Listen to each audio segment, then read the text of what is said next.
Buenos días, alumnas y alumnos de esta asignatura de máster, ¿no? Quería aprovechar estos días finales de la Cuaresma para introducir en estas sesiones, ¿no? A modo de exploración sobre los testimonios escritos, ¿no? Cómo elaborar historia del cristianismo, ¿no? Ya que a nosotros, pues durante estos días nos va a influir, ¿no? Esta cotidianidad, ¿no? Del mundo cristiano, pues creo que es ideal, ¿no? Para ello he invitado al profesor Mario Lorente, ¿no? De la Universidad de Murcia, que es experto en el papel de la comunidad cristiana a lo largo del cristianismo primitivo y en adelante, sobre todo en particular de los siglos III y IV, ¿no? Con estas persecuciones, ¿no? Que sufrieron, ¿no? Y a partir de ahí, ¿no? La influencia, ¿no? Que pudieron tener estas comunidades vencedoras del conflicto en los posteriores concilios, ¿no? El, ¿no? Ven aquí en estas capturas, ¿no? Tiene varias investigaciones, ¿no? Aquí les dejo una captura de este libro y estos congresos que está dinamizando de forma notoria entre la comunidad especializada, ¿no? Y yo empezaré, ¿no? Con una primera pregunta que creo que es casi obligada, ¿no? Que es ¿qué fuentes existen para hacer historia del cristianismo? Buenos días, muchas gracias. Pues realmente hay muchas y muy variadas, desde el punto de vista de cómo uno se sienta cómodo o incómodo al principio para estudiarlo. Tenemos la arqueología, evidentemente, tanto la epigrafía, por ejemplo, si estudiamos las persecuciones, se llaman los certificados libeláticos o libeli, que son como una especie de documentos. Algunos estarían escritos fundamentalmente en el Fayum, se contaron los primeros. Eso sería desde el punto de vista de la papirología, realmente. Tendríamos las fuentes arqueológicas. Todo el mundo ha ido a estudiar, por ejemplo, las cristas o las catacumbas, San Pedro o la de San Marcelo. Es decir, hay, desde el punto de vista del estudio de los cuerpos humanos, tenemos también el estudio de las propias fuentes dogmáticas, el Antiguo y el Nuevo Testamento, los autores cristianos. Por ejemplo, si una persona quiere estudiar el siglo III o el siglo IV desde el punto de vista cristiano, Tertuliano, Cipriano, Eusebio de Cesarea, hay muchas fuentes, la mayoría están traducidas en la editorial de Biblioteca de Autores Cristianos, es decir, está prácticamente trabajado desde el punto de vista de la traducción, a la falta la influencia histórica. O, por ejemplo, tenemos también el estudio de la numismática, nos puede servir, por esas monedas de Decio, cuando intenta restituir el paganismo. Es decir, prácticamente el mundo de fuentes es muy amplio y digamos que nos requiere una cierta especialización. Yo lo que recomiendo es que se intente dar una visión general y uno se especialice a ser posible en aquellas fuentes que considere que tienen más jugo. Por ejemplo, las fuentes escritas. Cipriano habla sobre, por ejemplo, ese papel que hay con los apóstatas. Ahora, esas personas o esos cristianos que reniegan, pues todo eso lo recoge a través de cartas escritas. Digamos que las fuentes escritas y la arqueología van de la mano fundamentalmente en ese aspecto. Sí, sí. Gracias, Mario. Normalmente suelo acabar las entrevistas, ¿no? Pidiéndole a los comunicantes un consejo, ¿no? Para los alumnos, ¿no? Pero creo que esto les servirá a ellos, ¿no? Porque siempre busco, ¿no? Pues el saber experto, ¿no? De una persona que ya está nutrida en la investigación y eso, ¿no? ¿Qué les recomendarías a un alumno, ¿no? Que se adentra en el mundo de la investigación, ¿no? Porque este máster está diseñado con esa idea, ¿no? Entonces me parece interesante, ¿no? Ese aspecto que has destacado, ¿no? Primero algún ámbito general, ¿no? Y después ya concretar lo que ellos vean que tenga más potencialidad, supongo, ¿no? Y que les guste más, ¿no? Sí, Aspecto. evidentemente. Y Incluso te puede ir hasta las fuentes del derecho, el derecho eclesiástico, evidentemente. Por ejemplo, la historia de los concilios. Yo me dedico a ese aspecto en la tesis con el tema del concilio de Elvira y eso en cierta manera pues te obliga un poco a, sin ser jurista o sin ser un especialista en derecho, a tratarla desde un punto de vista histórico. Entonces te requiere indudablemente a estudiar las fuentes escritas paralelas a esos concilios. Si no, de hecho, es que no se entiende, por ejemplo, los primeros siglos del cristianismo sin entender a los autores cristianos, a los llamados padres de la Iglesia. Es decir, hay que intentar leer un poco de todo para darle un cierto sentido a esta historia de la comunidad.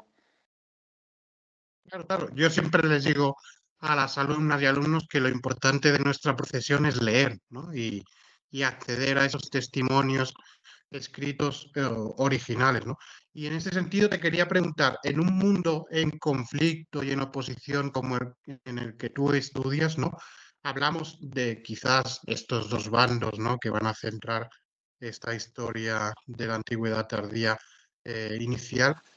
Para un mismo episodio, ¿hay miradas diferentes a través de las fuentes o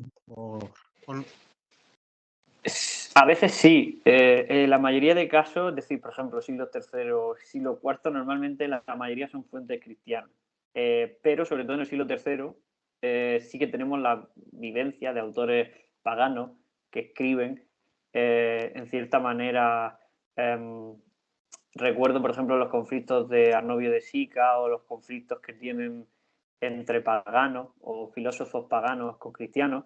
Por ejemplo, en el siglo IV está Hipatia, no sé si os suena por la famosa película que hicieron de Ágora, cómo se rebaten entre los cristianos y paganos en torno a cómo ven ellos el mundo en el que viven.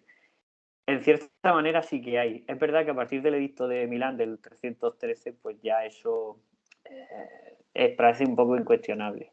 Pero, por ejemplo, Tertuliano criticaba un poco que a los cristianos prácticamente se les culpaba de todo. Hay un famoso texto donde se dice si se desborda el Tíber o hay una sequía o hay una hambruna, prácticamente nos culpan a nosotros, entiéndase los cristianos, de ser los culpables de prácticamente de todas estas inclemencias. Hay algunos autores paganos que se atreven, está por ahí Celso también, pero digamos que son muy minoritarios. En cierta manera, por ese avatares del destino de las fuentes que nos han provocado que muchas de esas fuentes paganas hayan desaparecido o sean prácticamente mínimas. Vale, o sea que hay un proceso, ¿no? En el que puede existir esta dualidad, ¿no? Y una vez se acepta, ¿no? O acaba venciendo el cristianismo y se oficializa o se legaliza, eh, parece, ¿no? O puede dar la impresión de que pueda solo existir una línea productiva a nivel histórico, o como, sí.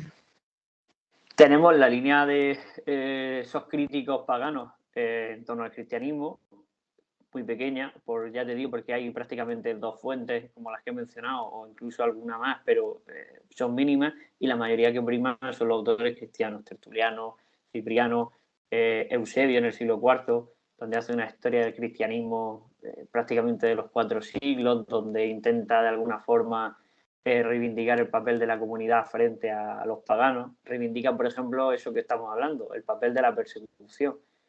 La persecución tiene un sentido porque al final triunfa el cristianismo. Si no hubiera triunfado, el discurso de Eusebio no tendría prácticamente sentido. O, por ejemplo, Lastancio, que sigue un poco esa línea de Eusebio.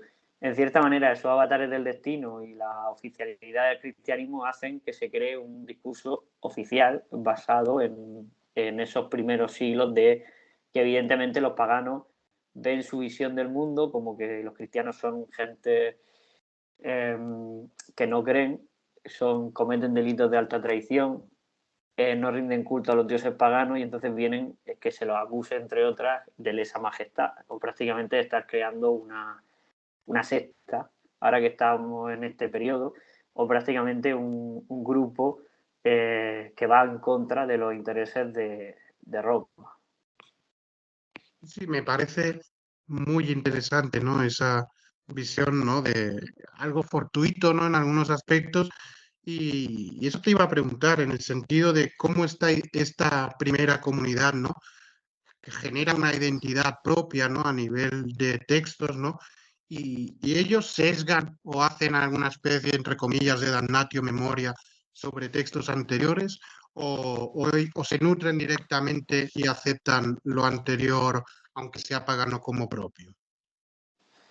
Lo que se considera, de hecho estamos muy habituales en el tema de historia de Roma, esa damnatio, es decir, a intentar filtrar qué es bueno y qué es malo.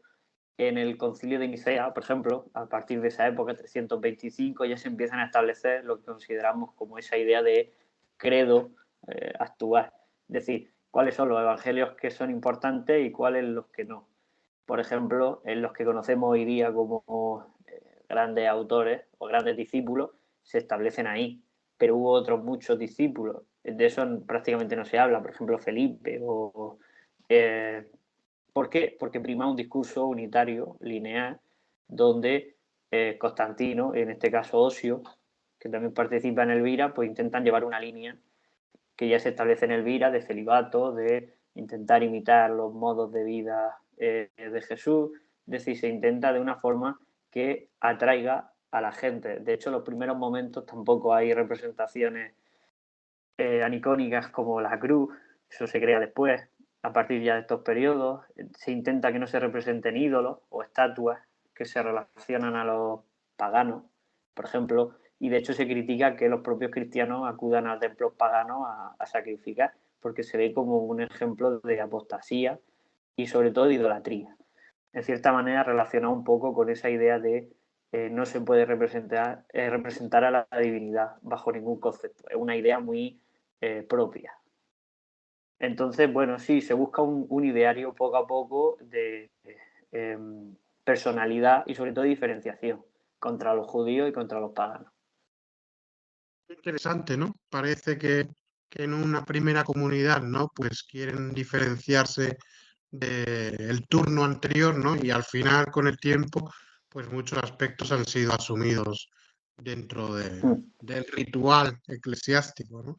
Y en este sentido, ¿no? Me parece muy interesante, ¿no? Que al final las personas o parte de las personas que forman parte del cristianismo son los grandes productores de historia, ¿no? Por así decirlo, de textos en el mundo antiguo, ¿no? Y que perduran hasta el día de hoy y quizás sea el mayor foco de transmisión, ¿no? De la Europa occidental durante muchos siglos, ¿no?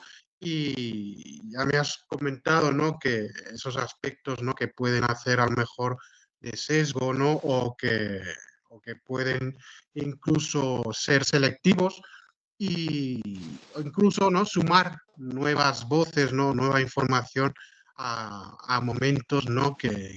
Bueno, como historiadoras o historiadores nos quedan muy alejados, ¿no? En este sentido, estas comunidades que escriben, ¿no? Que son productoras, eh, ¿cómo llegan al gran público? ¿Cómo crees tú que pueden llegar esos textos al gran público? ¿Es un impacto inmediato o crees que es poco a poco entre la comunidad? Evidentemente se hace de forma paulatina.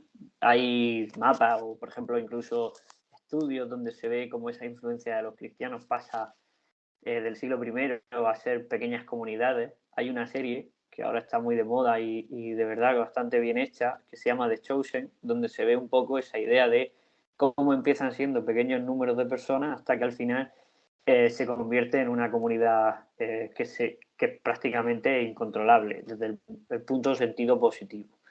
Se hace desde una visión un poco basada en una idea de los cristianos saben perfectamente qué ideario quieren seguir, pero evidentemente las ideas llegan poco a poco a la gente desde las minorías.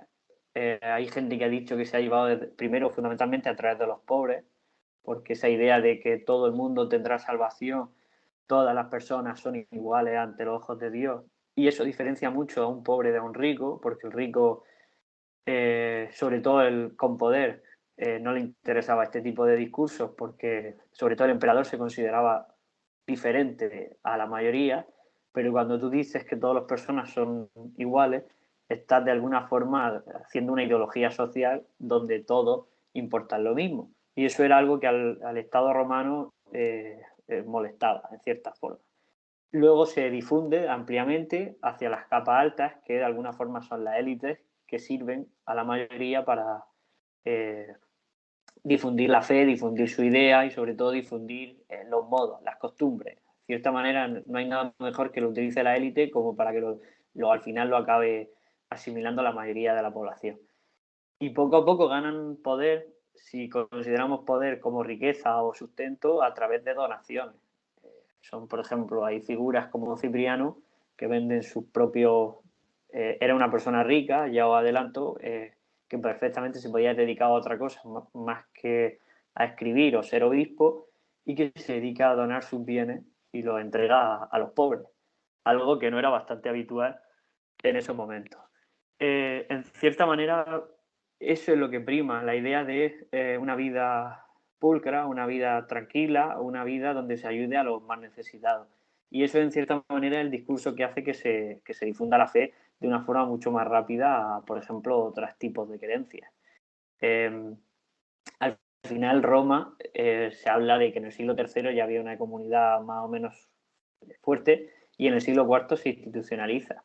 Y los primeros movimientos de cristianos pequeños son del siglo I, siglo II, pero eso se realiza, como tú bien has dicho antes, de forma paulatina. Es un proceso que requiere mínimamente 4 siglos, aunque luego para su institucionalización. Y luego crece, evidentemente, hasta a día de hoy. De hecho, bebemos de las propias creencias de esa tradición cristiana. De hecho, prácticamente tanto la fiesta de la Natividad como la fiesta que estamos celebrando en este proceso de la Semana Santa son esa herencia cristiana. O sea, en cierta manera ese es el sentido de por qué merece la pena estudiar estos primeros momentos de la comunidad cristiana para entender de dónde venimos.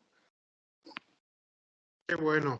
Y ya para acabar, ¿tú crees que para acceder a estos primeros textos, el no conocer a lo mejor de forma nutrida el latín o el griego es un factor limitante para los investigadores? Son lo suficientemente buenas y críticas para avanzar en un proceso inicial de una investigación? Como hemos dicho al principio, evidentemente lo ideal sería coger traducciones, porque a veces, sobre todo los que cuando yo empezaba, igual no tienes esa soltura. Hay traducciones muy buenas, prácticamente el mundo de la traducción de los padres de la Iglesia está prácticamente hecho. Biblioteca de autores cristianos, incluso Gredos, tienen ediciones fantásticas. Yo recomendaría, por ejemplo, si se quiere estudiar a Cipriano, las cartas están en Gredos, muy bien traducidas. Tiene, por ejemplo, la obra completa de Cipriano también está, la hizo Gil Tamayo, una traducción fantástica sobre toda su obra, algo inmenso. También está en la Biblioteca de Autores Cristianos. En cierta manera no necesitamos traducir tanto como dar la visión objetiva, crítica, propia de cada uno. Y eso, de cierta manera, lo que se hace evidentemente con lectura y poco a poco te dará una visión conforme se vaya investigando y pasando el tiempo. Al final, esto es un proceso que requiere también años de investigación, te dará una visión lo más personal, propia y objetiva. Pero eso se hace fundamentalmente yo recomendaría traducciones ya hechas y luego si alguien se atreve a hacer su propia traducción en los textos en latín o incluso más complejos en griego, como el caso de Eusebio, que se animen y se embarquen en ese proceso. Pero prácticamente lo que es la historia de la traducción ya está hecha. Ahora falta dar nuestra visión histórica, que es lo difícil, Vale, evidentemente, como buenos historiadores. muy bien. Pues si quieres, en este formato de cápsulas breves, no lo dejamos aquí. Yo te agradezco enormemente que hayas querido formar parte de esta comunidad del máster y esperamos en el futuro seguir contando contigo. Así que muchas gracias, Mario. A vosotros, un Y placer.